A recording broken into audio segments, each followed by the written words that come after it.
Because sometimes people, they come up to me and, elderly people, if they start yoga, like say they start to come to the yoga studio 55 years old. One of the things they'll say is, why didn't I find yoga at a young age like you, Yogi? And I'm like, no, it's the right time because it's karmic. The elderly person who walks into the studio at 55, they might only need to take a quick shower, right? They only have a little dirt on one of their limbs. I try to tell them, mom, or sir, you know why I started at a young age? I have a lot of layer of mud all over. It takes me, I need a longer shower, right? I need a longer shower to purify my, my samskaras.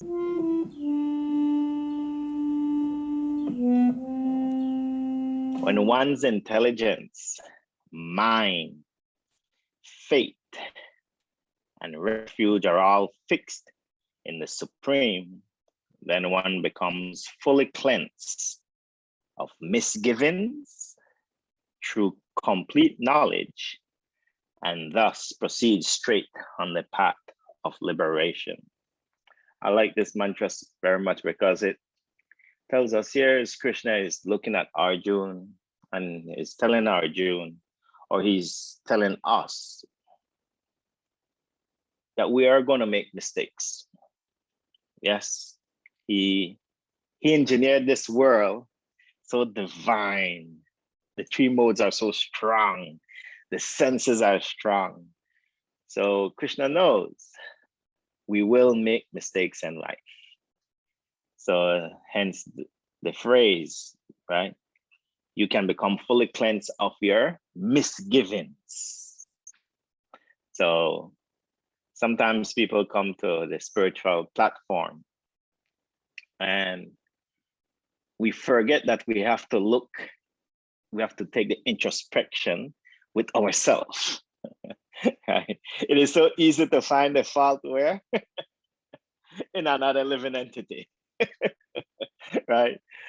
Sometimes you go to a church, you go to a temple, and then you hear, oh, this person's that. No, I don't want to hear it. Let me do my introspection.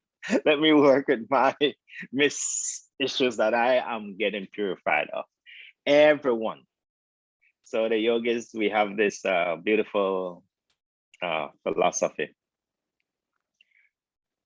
When, suppose you go hiking and it's a slippery, muddy, very covered in mud, and then you go to take a shower. When you turn on the shower, you do not become clean immediately, right? The mud is all over, it's caked out. So it's a gradual process. Yes. You have to sometimes wash it like over and over and over, then the mud goes away. And then when you get the mud from this hand, then the mud is on that hand. That takes another time. And then you're washing, you're trying to clean your whole body. Then you realize, oh, there's mud on my shoulder. I didn't see, but I can feel it. And then, so you can see the water when it's rinsing you off, right? The water is this transcendental knowledge. The transcendental is washing us off. So as it's cleansing you, right? It takes a while before you get clean after a shower. So the yogis understand when we are in a sangha of like-minded people, what does it mean? It means all of us are in this shower. And some people have been in the shower longer than others. So that means they are more clean. Another thing is, some people might not have been that dirty. The mud must have been only on one limb. So they would get cleaner quicker than another person who's in there for a long time, right? So when we read these mantras, it's allowing us to introspect ourselves And that makes yoga, that's why we say yoga is non-competitive. Because the person who might come to yoga at a later age, there's a reason why it took them that time to come to that platform. It's because they just have a few more things to burn off to get self-realized on the path of liberation. So when we are cleansing ourselves with this knowledge, with the understanding, what we're doing is it's like we're in the shower. So as our mind gets purified, our intellect gets purified, with the understanding, oh wow, I am a divine spiritual being and all my actions should be of a higher nature. Krishna says earlier in this chapter, the embodied soul who can control his mind and senses, who can control his nature and mentally renounce, yes, the fruits of his action, already attains inner peace. So when we live on this platform with this knowledge, to mentally renounce the fruits of our activities, we already attain peace now. And we don't have to wait till next 5 years or 10 years. You can experience it today. If you do your actions out of service to God, with the spiritual intelligence that God has given you, all the gifts, even the ability to speak, the ability to see, the ability to taste, to eat, understanding we are constantly being loved by God. With this understanding, we are going to get cleansed more, right? Now, when you turn on your shower, what happens when you turn it on further? Like you turn it for the first, maybe 1 degree. Water comes out, but it's trickling.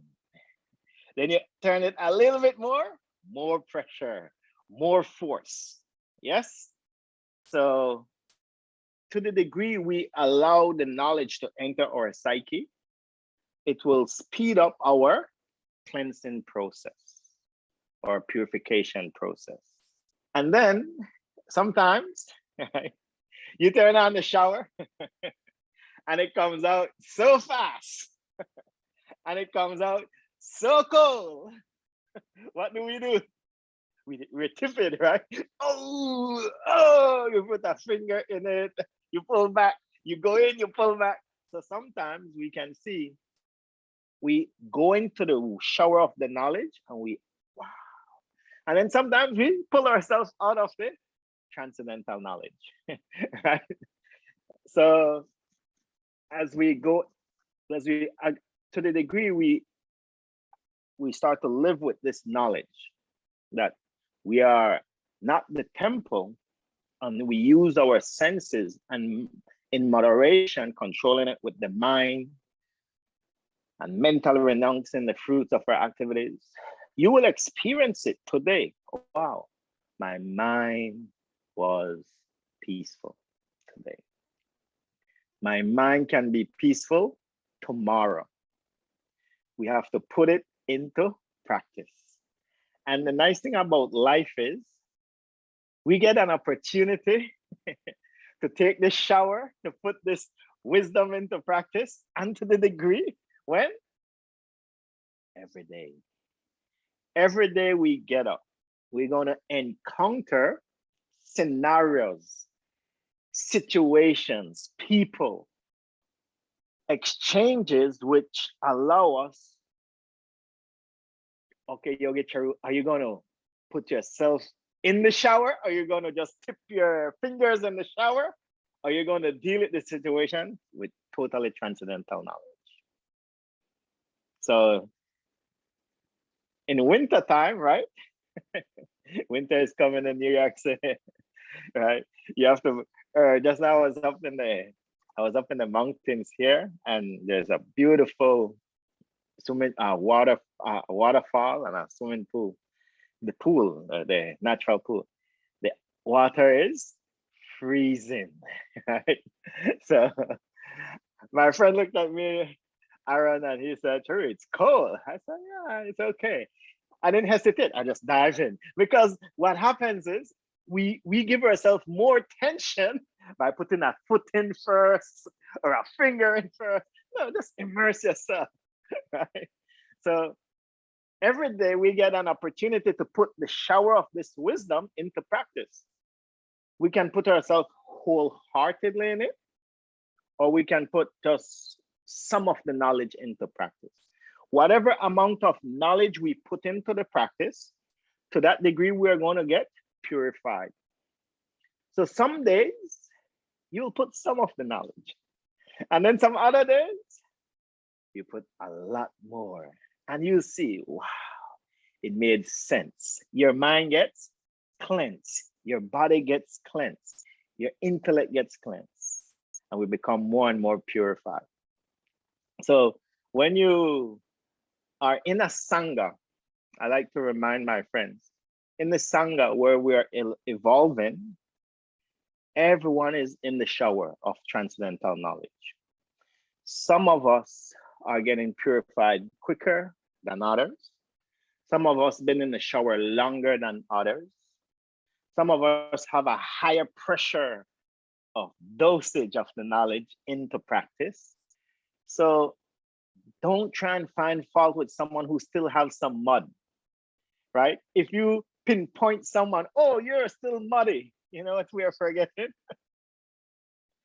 That mud is on my back as well, that I still have some mud somewhere else, right? So instead of wasting time finding a fault in someone, the yoga is, no, let me introspect, let me try and get as much mud off my mind, off my intellect, off my heart space. So beautiful mantra. And it says, when we do this, when we're cleansed, then one becomes fully cleansed of misgivings, right, from our actions, through complete knowledge, and thus proceed straight on the path of liberation. We're not going to get self-realization instantly. That is rare, right? Everyone wants to wake up. Oh yes, I'm enlightened. No. We are grateful that we are on the path. The path is already powerful. So the path means it's a journey. We're going to go on this path to liberation, moksha, mukti, liberation of the consciousness, liberation of the soul, liberation from the three modes of nature.